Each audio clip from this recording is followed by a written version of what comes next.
இன்னைக்கு என்ன ஆர்டர்ன்னு பார்த்தீங்கன்னா, நம்மளுக்கு பர்த்டே ப்ரௌனி 2 டயர்ல கேட்டிருந்தாங்க. அதான் நம்ம பண்ணிட்டுருக்கோம். இது வந்து ஆர்டர் குடுத்தவங்க வேற யாரும் இல்ல. என்னோட ஃபர்ஸ்ட் ஸ்டாண்டர்ட்லேருந்து படிச்ச என்னோட க்ளோஸ் ஃப்ரெண்ட் தான் இந்த ஆர்டர் குடுத்துருந்தாங்க. அவங்க என்ன என்கிட்ட குடுத்தது வந்து ரொம்ப ஹாப்பியா இருந்தது. நீங்க தான் செஞ்சு குடுக்கணும் அப்படின்னு சொல்லி அவங்க சொல்லியிருந்தது எனக்கு ரொம்ப ஹாப்பியா இருந்தது. அவங்களும் நம்ம செஞ்சு குடுத்ததுக்கப்புறம் அவங்க டேஸ்ட் பண்ணி பார்த்துட்டு எல்லாருமே சூப்பரா இருக்குதுன்னு சொன்னாங்க. எல்லாருமே நம்பர் வாங்கி உங்ககிட்ட தான் நீ எந்த கேக் ஆனாலும் குடுப்ப அப்படின்னு சொல்லி குடுத்தாங்க. ரொம்ப ஹாப்பியா இருந்தது. அந்த 2 குட்டி டாலும் எவ்வளோ அழகா இருக்கு. உங்களுக்கு இந்த மாதிரி கேக்ஸ், ப்ரௌனிஸ் ஏதாவது நம்மகிட்ட என்ன விதமான கேக் வேணாலும் நம்மகிட்ட ஆர்டர் பண்ணலாம். மேல தெரிய வாட்ஸ்அப் பண்ணுங்க, டிஎம் பண்ணுங்க. Okay bye.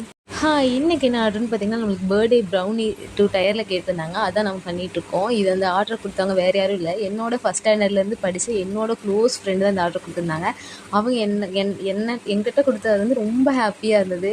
நீங்க தான் செஞ்சு குடுக்கணும் அப்படின்னு சொல்லி அவங்க சொல்லியிருந்தது எனக்கு ரொம்ப ஹாப்பியா இருந்தது. அவங்களும் நம்ம செஞ்சு குடுத்ததுக்கப்புறம் அவங்க டேஸ்ட் பண்ணி பார்த்துட்டு எல்லாருமே சூப்பரா இருக்குதுன்னு சொன்னாங்க. எல்லாருமே நம்பர் வாங்கி உங்ககிட்ட தான் நீ எந்த கேக் ஆனாலும் குடுப்ப அப்படின்னு சொல்லி குடுத்தாங்க. ரொம்ப ஹாப்பியா இருந்தது. அந்த 2 குட்டி டாலும் எவ்வளோ அழகா இருக்கு. உங்களுக்கு இந்த மாதிரி கேக்ஸ், ப்ரௌனிஸ் ஏதாவது நம்மகிட்ட என்ன விதமான கேக் வேணாலும் நம்மகிட்ட ஆர்டர் பண்ணலாம். மேல தெரிய வாட்ஸ்அப் பண்ணுங்க, டிஎம் பண்ணுங்க. Okay bye.